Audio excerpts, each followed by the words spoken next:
Hey, everybody. Welcome to this second part of a conversation that we're having here on the Free Will Burning podcast. My brother Troy is actually not here today with me for this one. Sorry, I'm fidgeting around. This is going to be very sort of unscripted and raw, though I do have a couple of notes here I want to look at. And then also, I'm going to show you some pictures later in the video of the place that we're moving to. We have a lot to do as far as moving in and getting the internet hooked up. We have 5 different locations in the house and all this stuff. So it might be kind of slow. There might be a gap in content. If that's what's going on, that's where we're at. Not that anybody's really looking for an answer to that. But if you're a regular viewer, thank you. And if you are a regular viewer, I would love to hear from you. Please be sure to comment below on anything that we say. So 23% get that 23%, almost a quarter of Gen X people right now, men and women, don't have anything saved for retirement. And we talked all about that in there. You can go back and watch that. I'll point up here. You'll see it flash across the top. Watch that perhaps after this or before this. Go watch it and then this now. Either way.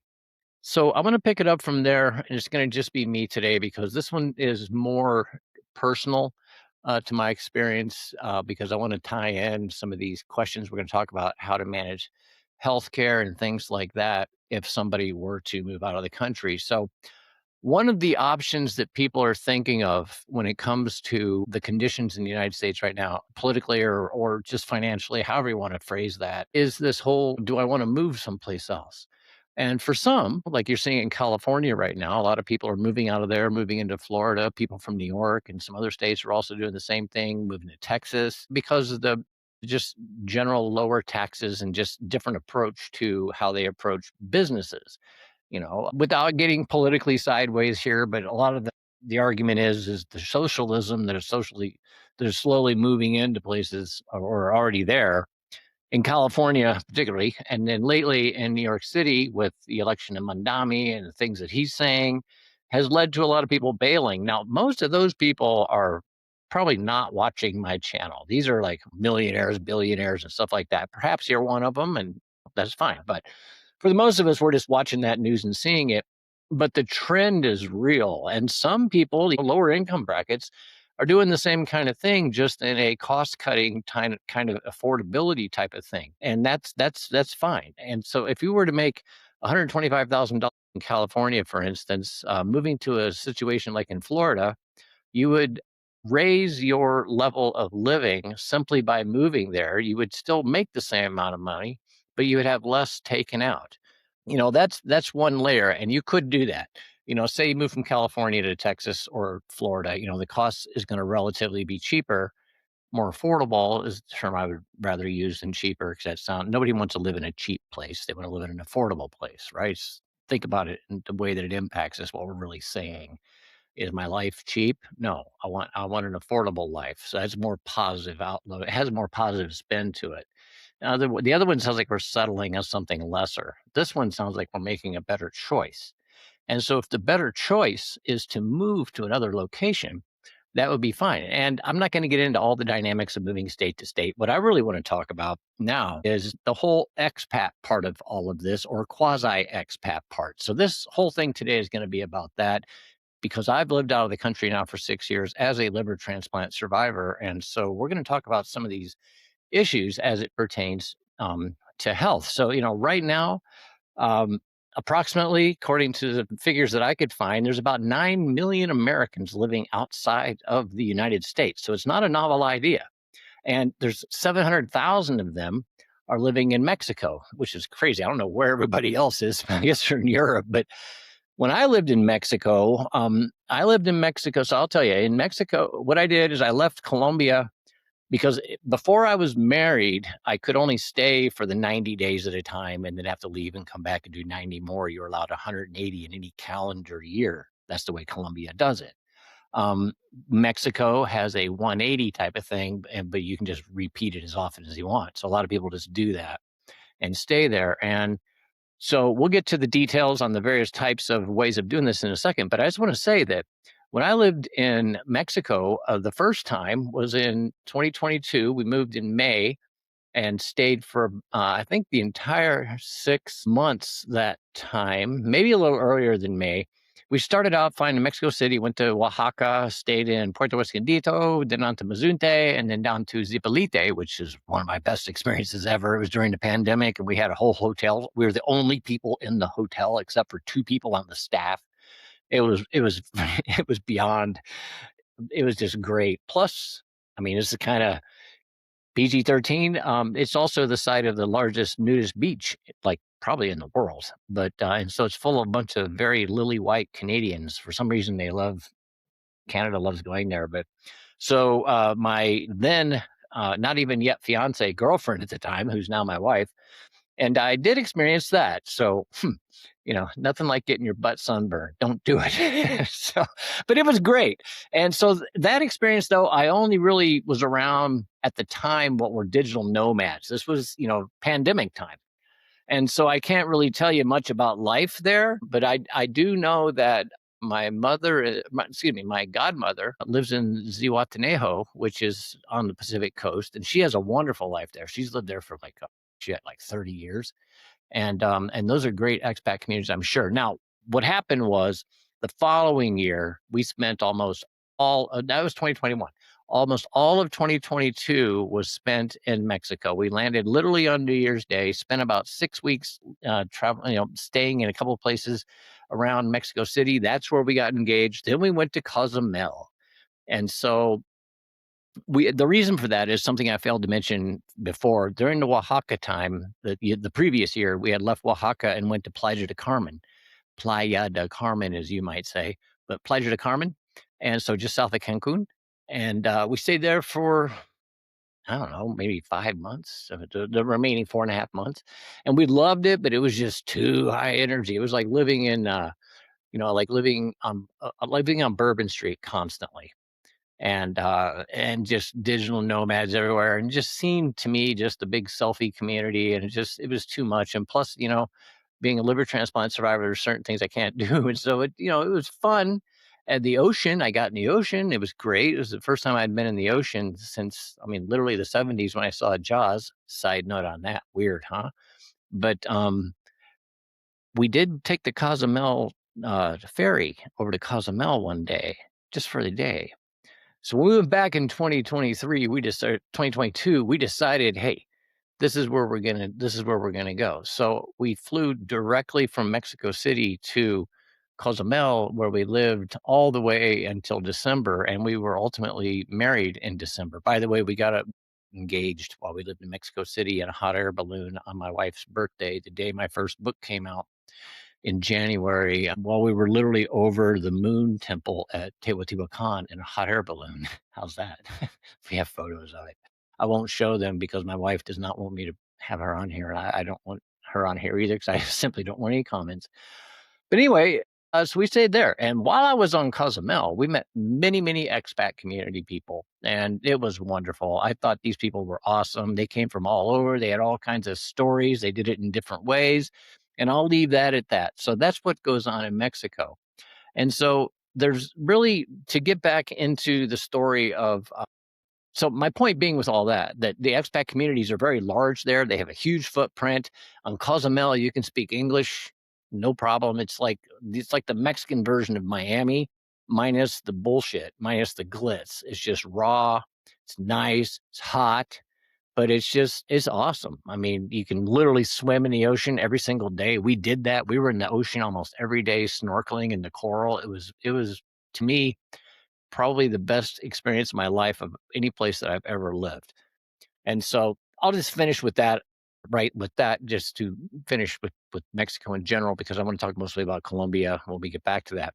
So getting back to the whole question of, okay, well, that sounds wonderful, Steve. I would love to do that. Now, how would I do it? There's a few different ways that people pull off being expat or somewhat expat or whatever, how you want to call it. The first way that we want to talk about is where somebody would do like 6 months in the States, 6 months here, or being wherever that is. And I met a guy in Pereira, Colombia, which is Pereria. I don't know how he'd say it in English, Pereira or whatever, but it would pronounce Pereira here in Colombia. And so in Pineda, I met a guy. I was sitting there one day on a bench, and I saw an obvious American walk by. I can just tell by the way, you can just tell by the energy and the way people walk. That's an American, or at least somebody not from here, but I could see clearly an American. And I said hello. And he came and sat down next to me. He was a few years older than me. And it turns out what he does is he spends half the year flying a crop duster in like Nebraska that just literally flies over fields doing what, spraying the crops, doing whatever. And then during the fall and winter and somewhat into, early spring, there's no work. And so he just shuts down everything, turns off his complete house, leaves everything there, no power, no anything, and then comes down and he'd bought an apartment in Pereira. And so he spends the other 6 months here and lives on the affordable, you're supposed to say on the cheap, but much more affordable. And we'll get to the costs in a second. But so that's one way that people have done it. It's kind of like snowbird type thing where people would come down to, like my brother Troy talks about snowbirds going to Arizona. That would be people that would either retire to Arizona or people that would spend the winter there and then go back home during the summer months, like Canadians would typically do in places like that. And so there's that path, all right, for some people could do. Another way that you could do it if you wanted to stay longer is that if you have a property, you could rent it. And then while you're gone, as long as the rent is more than your mortgage and then whatever income you have, then that is your basic floor of what you're looking at. So if you can rent a house and bring in, say, $1,500 and your mortgage is $1,000, you got $500 right there. And you'll go to YouTube. There's plenty of videos that say, hey, you can live in Colombia for $500, $600 a month. And yeah, maybe that's possible, but you're also eating ramen noodles. They don't have those here, but you know what I mean by that. And so that's where it comes into, you got to have something else, either a side gig or savings that can make it up. Because if you can get up to that $1,700 mark or maybe $2,000 mark a month, like where I live in Colombia, now there's plenty of videos that are just going to say you can live in Colombia for $900, $1,000, whatever. Yeah, you can.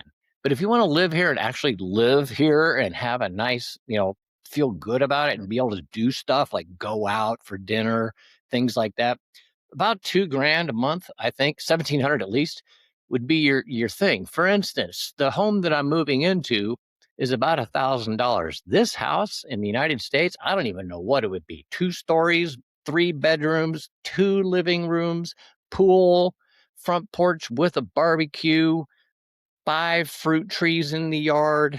I mean, full driveway covered, massive kitchen with a huge vent over the stove. I mean, just picture it, and you'll see it here at the end. I'll show some video of it, but that's about $1,000 a month. I don't know what that home would rent for in the United States, but the kicker is that, and we'll get back to the finances in a second, but the price crunch is so much less on all of it. So that's one way you could do it.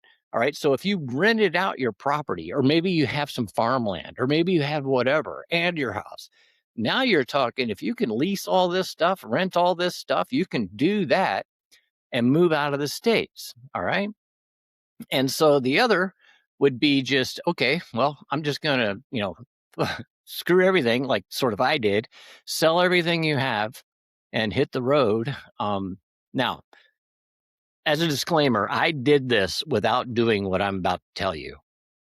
I was a noob. I really had no idea. In fact, when I moved here, when I came to visit, as I've said in other videos, I planned to stay for 3 months. Then I was going to Bulgaria. That never happened. I ended up staying in Colombia. Before I came to Colombia, I knew so little about Colombia that I actually had it confused. I'm about to admit how stupid I was at the time. This is the year after transplant, okay? So my brains were still getting back together. I was confusing it with Cambodia, and I was like, where are you? I had no idea, but I knew it was in South America, but I had no clue. Didn't even dawn on me anything about Pablo Escobar or anything at all. The only thing I could think of was Juan Valdez when I finally realized, oh, Colombia's in South America. When I bought my plane ticket and shit like that and got here on the first flight out of Atlanta, the day that flight opened up again into Colombia after the lockdown phase of the pandemic in 2020. And so I was that clueless. I mean, I literally had to figure all this out from scratch. And so I'm just trying to share with you some information about that as I go. And if I babble, I babble. Okay. And so anyway, getting back to the other thing is when you get to a place like Colombia, say you sell all your shit and you move here. To do that first, I have a video that I'm going to hopefully have above me right now if I can time it correctly about 5 reasons not to move to Colombia. And then there's other videos I have on a playlist. There are various videos about Colombia and my expatness that I talk about some of the things that you might want to check. I'm not going to go through all that now, but at least know this. The best thing to do would be to come here for at least 6 months before you make that real decision. Because most expats, after about 6 months, get to a point to where, you know, it's kind of like when people are recovering from drugs and alcohol, which is in my counseling thing. If you can make it past that first couple of days of cravings and shit like that, and how your life has changed, and how your friends might be different because you can't do this, and oh my God, what are they gonna think of me? If you can get past that phase, then you go on and there's another phase. And so getting into the expat version of that, it's you come down and it's all wonderful. Oh, there's mangoes, there's aguacate, avocados everywhere. There's I have a hard time now saying in English, plantains and bananas and coffee everywhere. And the people are so nice. And they really are. They really are. And it's just wonderful and everything's so affordable and blah, blah, blah, blah, blah, blah, blah, blah, blah. But after a while, it's no longer a vacation. It's where you live. And the same issues that you had at home will come with you if they're unresolved. So if you're running away from like politics or you're running away from something like that, that's not fundamentally, that's a reaction. You need to have a response. You need to be able to approach it like, perhaps I'm going to check something out. And I'm not going to get too deep into this because I'm starting to sound like Counselor Steve. But the thing is, you can't run away from your fucking problems. All right. If you have problems in the States, whatever you're bitching about or upset about, most likely that's going to come here too. You can't just change locations of watching Fox News or MSNBC or whichever your political thing is. You're still going to be fired up about it. And the thing is, here, nobody gives a shit about that. Nobody cares where you come from, what you do. They only care about what you do next, which is the thing that I love most about Colombia. I love the fact that everybody's very plain, very simple. There's no political signs on people's cars. You'll never see a bumper sticker. You'll never see anything like that. And of course, there's a other side of that that's kind of dark, but that's the thing I love the most. There's just no grandstanding. Nobody wears their emotions on their sleeve, so to speak, here. And so if that's why you're doing this, staying here for 6 months, that'll start to come out. All right. You're going to start to find that maybe you're jonesing for that kind of stuff. The other part of this is that by 6 months, you also will have experienced mañana culture, which is something that Colombians don't like when I say this. And I can understand why, because it does sound kind of degrading. But for us, we're used to when they say they're going to be here, be here. I mean, not everybody's the cable guy that's going to be there between 8 and noon, right? 8 and noon? Hell, here, cable guy will be here on Saturday. That's what you get. But he might not actually get here until Monday. Okay. And that's fine. Nobody complains. Nobody bitches about it. And everybody just accepts that whatever happened, happened. And that's okay. And if you give the guy shit when he gets here, he's going to look at you like you're from another planet, which I experienced firsthand when I had yard work done one day. And well, actually, I wasn't having yard. The neighbors were having yard work done one day, and they started trying to take down a fence. And it turns out that the owners of the property had approved it, and I didn't know anything about this. And I'm freaking the f out. And they're looking at me like, "What?" And they were just doing their job. All right. And then I've had so many experience, and that's when I learned it. And that was actually in year like 5. Okay. So those kind of things are real. The cultural adjustment starts to happen at about 6 months. And so you're still going to find, like I found, I'm 6 years now here, and I feel really in the past 18 months, I've firmly, finally settled into understanding and knowing how to live here. Now I have Colombian friends that I did not meet through my wife. that I met out in the real world, and they are subscribers of this channel, some of them. And so, it's just you have to realize that when you move to a place like this, it's not like moving somewhere and staying in a bubble. You're not going to find the Super Bowl on a local bar. They're probably going to say, like they said to me back in 2023, "What is the Super Bowl?" You're a long way and nobody speaks English. And so you're going to have to adjust to those kind of things. That out of the way. That was a lot. Let's get back to the next important thing about all this. Okay, so say you do one of these hybrid models. You either, lease land back there, you cut bait completely and move, or some other kind of way. There's multiple ways you could pull off having a quasi expat experience or full expat experience like I'm having, like completely here, 100%, nothing in the States other than one bank account. Health insurance, right? If you're approaching retirement, and health insurance might be a concern because a lot of us have jobs, not me, but a lot of us have jobs that have some kind of health plan included or something like that. For the self employed, we probably have some Blue Cross Blue Shield or some other kind of thing like that. If that's even still a thing, that's the last thing I had in the States when I last had insurance, which was 2010. And so that is a question because you can't retire until you're 65 for Medicare to Medicaid to kick in to cover you. So what if you want to retire early? So here we are sitting at 60, 60, 59. I'm 59, Troy's 60. There's probably I guess the oldest Gen Xers could be, yeah, they could be 61 now. So you're a year away, oldest Gen Xers, and the youngest Gen Xers, you're what, 15, 14 years away from that date of potential early retirement, unless you want to do it on your own just because you're wealthy. But if you're not, like me, and I'm going to assume most people, especially given that 23% number we talked about, the thing is here is that there is a way to approach that if you it's a funky way to look at it, but under Obamacare, the ACA, the American Affordable Whatever Care Act, under Obamacare, if you're below a certain income threshold, you qualify for it basically, I guess, for free or something something similar to that, or some kind of low payment that can be maintained to make up for whatever you have with like Blue Cross Blue Shield that will at least guarantee you basic health care coverage. And so the way that would work, depending on your income is what it is, not your assets. Like a lot of things, that your home, your cars, whatever else, property, savings, everything else, and then your income, that's one big ball, that's who you are financially. That's how most of things look at it. But with Obamacare, it only looks at income. So say you have a farm, or say you just have a house, and like the one that we used a minute ago, $1,500 a month, you can rent it out for. That's your income now. And that qualifies you for Obamacare. And so even though you own the house and you do actually have a bigger financial base, you can literally, legally, under Obamacare, as long as it stays there,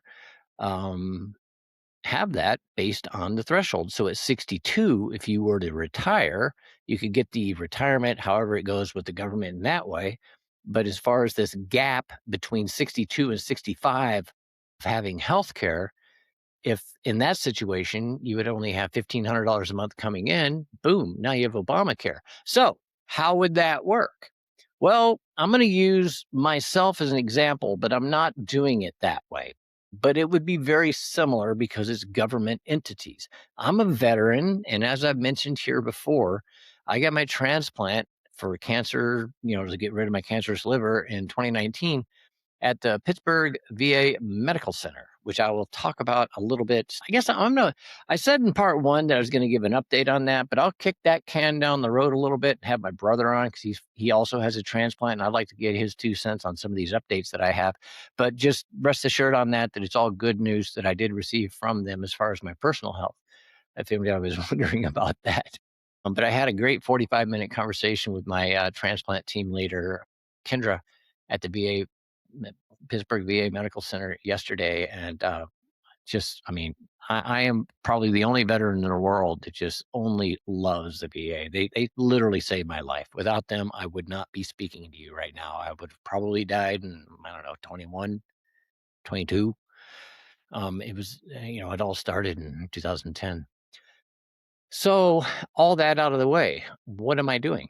So, here I am in Colombia. Now, for starters, I do have a visa, right? I have an M visa because I'm married. I have a spouse visa.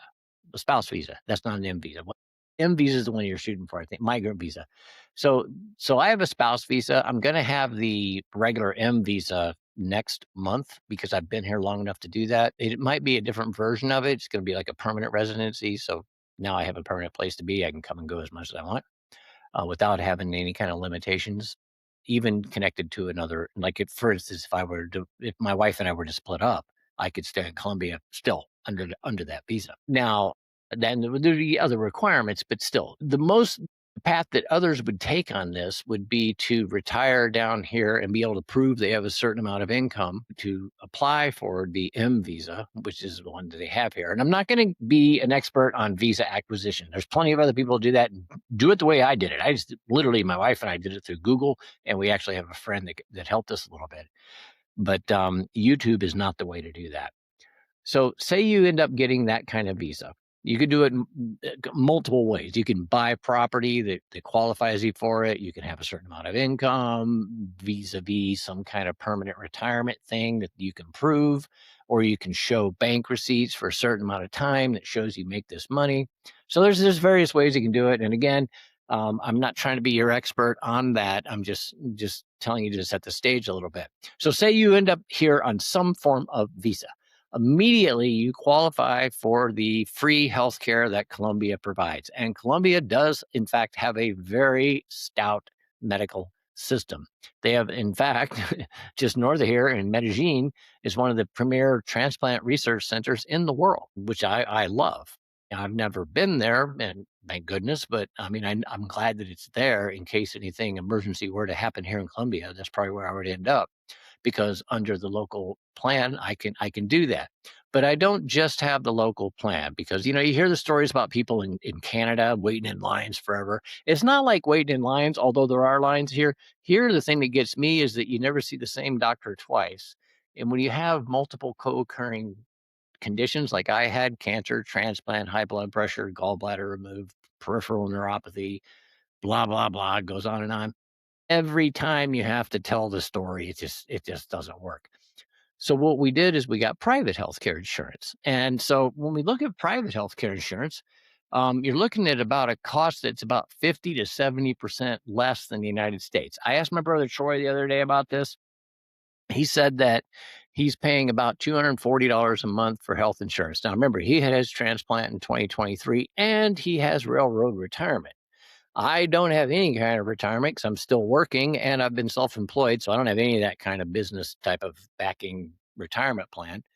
But we were able to get me on a healthcare plan down here as a cancer surviving transplant recipient for about $80 a month. So look at that.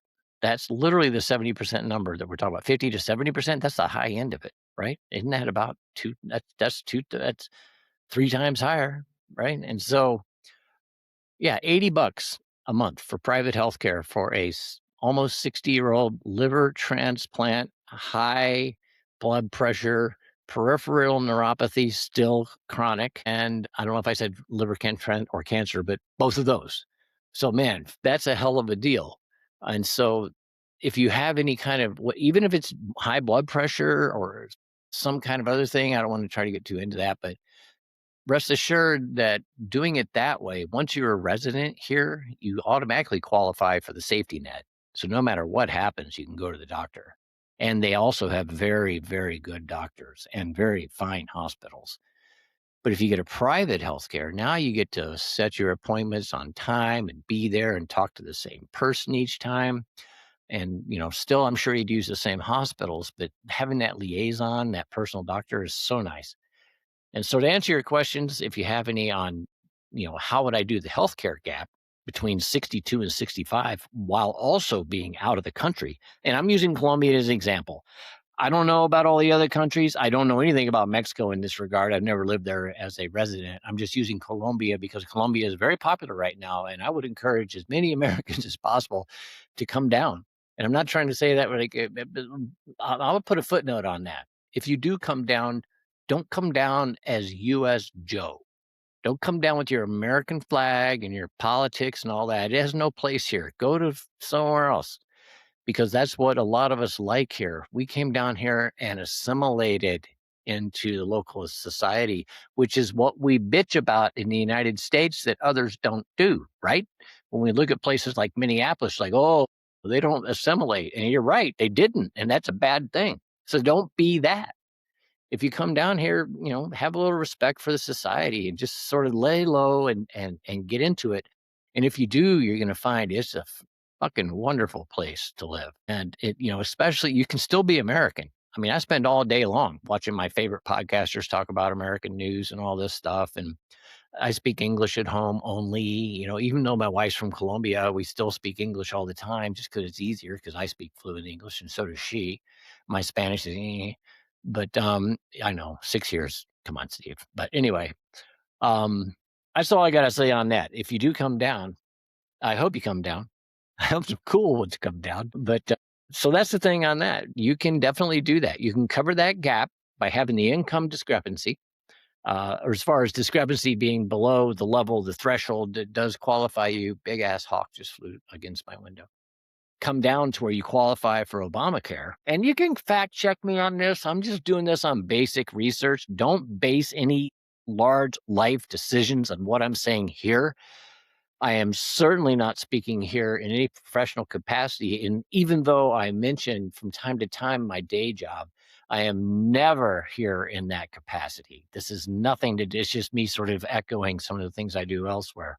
I don't want to be mistaken as trying to quasi counsel, this way. So that's basically it.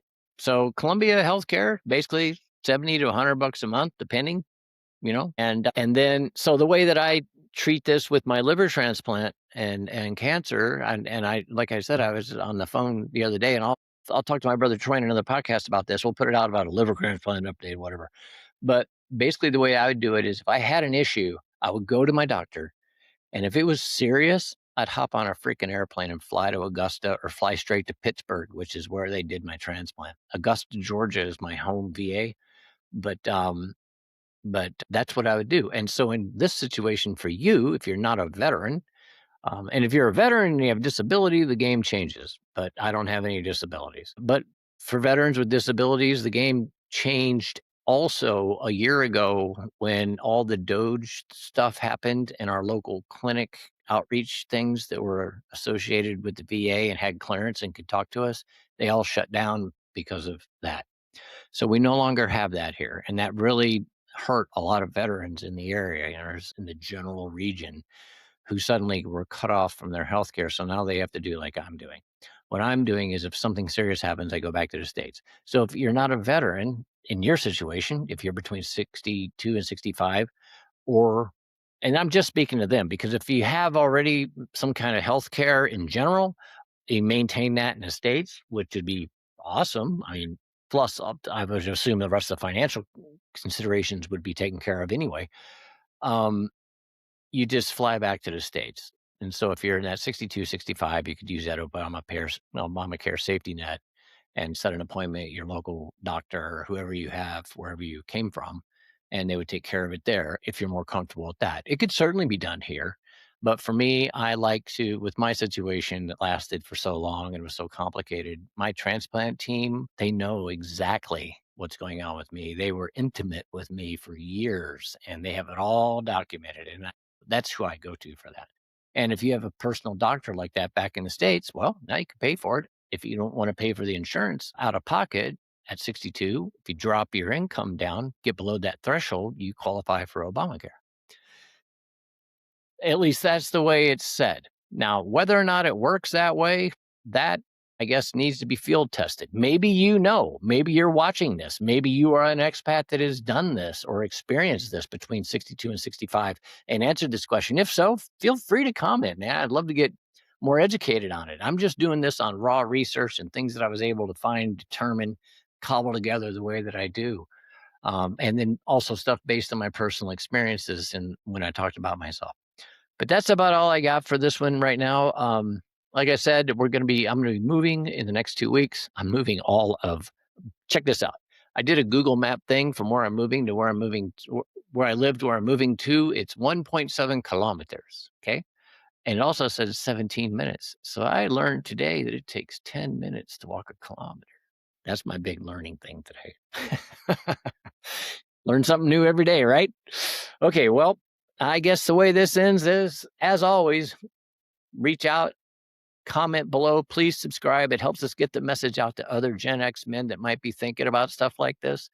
And that's really my intention here. Two intentions. One, I've never told Troy about. Maybe he'll watch this video and learn it. I wanted to make a permanent record of both of us so that the other one could remember us, because one of us is gonna.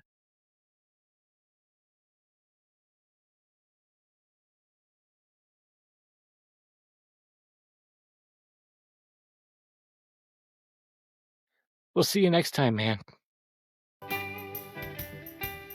Thanks for watching the Free Will Burning podcast. Be sure to subscribe so you can see when we come out with new episodes, man.